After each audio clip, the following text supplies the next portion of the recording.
100%. That is the conversion rate on my last YouTube video. And in easy to understand terms, a conversion happens when a user responds to your call to action. And in that video, I talked about a guide that I had written, and I told the viewers that they could go down into the video notes and download their own copy of the guide. And 100% of the people who went down and clicked on the link actually downloaded it. And so when you look at those numbers, what makes the conversion rate even better is the fact that that video was nowhere close to being a viral video. You didn't have to sign up via email to get it. I provided a link, just like I have now, down in the bottom to where you can go and just read the post. Now, the video itself did better than the previous video, I should say, that I had posted, in that it got over 200 views in probably about 5 to 7 days. And the video right before that one didn't even hit like 100 views in 2 months. So overall, the video performance was great. I got 3 new subscribers, but that's not the number that I want to focus on. I forgot to do a thumbnail.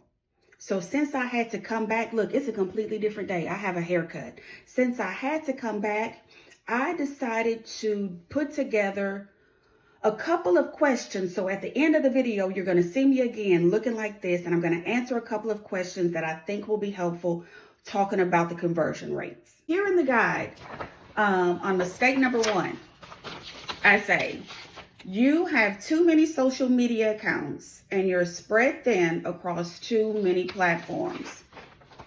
What happens when you are focused too much on social media is that you lose sight of the numbers that really matter. You only focus on what we call vanity metrics. How many people are following me? How many likes did I get? How many shares did I get? And while those numbers can be important to certain types of businesses, when you are in the market to sell a product or service, you really want to hone in and improve on your conversion rate.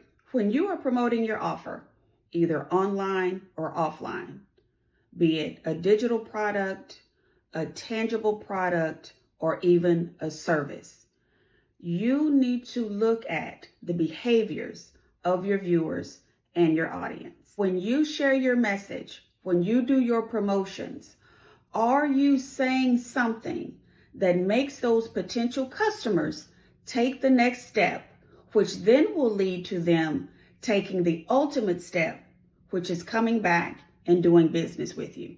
If your messages are falling short consistently, you need to come back, re-strategize, and figure out what it is that you need to do to increase your conversion rates so that you can in turn increase your sales and make your business more profitable and more of a success. Conversion rate questions for beginners. Number 1, can I improve my conversion rate without spending any money? You better. The first thing you can do is simplify your call to action. For me, I ask viewers to do one thing: read the guide. I give them options for doing that. You can read it by clicking the link, going directly to the post, or you can download it. If you are asking your audience to do too many things, people sometimes don't know where to start. The second thing you can do is show while you tell. And so for me, what that looks like is actually just holding up the guide so people can see that it is really a tangible thing. Yes, it's available in digital format, but showing it makes it more realistic. And then I took it a step further by actually reading from it. Number 2, I'm getting traffic and clicks, but people aren't converting.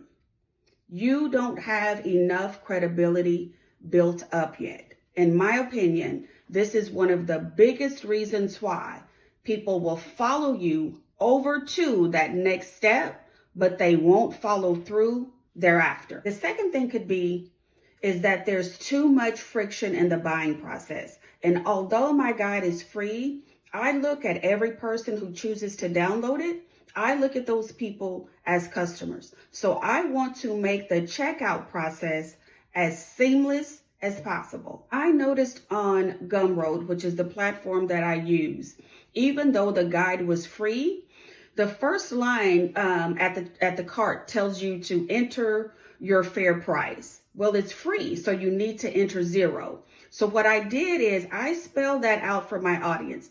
It says on the checkout page, enter 0, where it says name your fair price.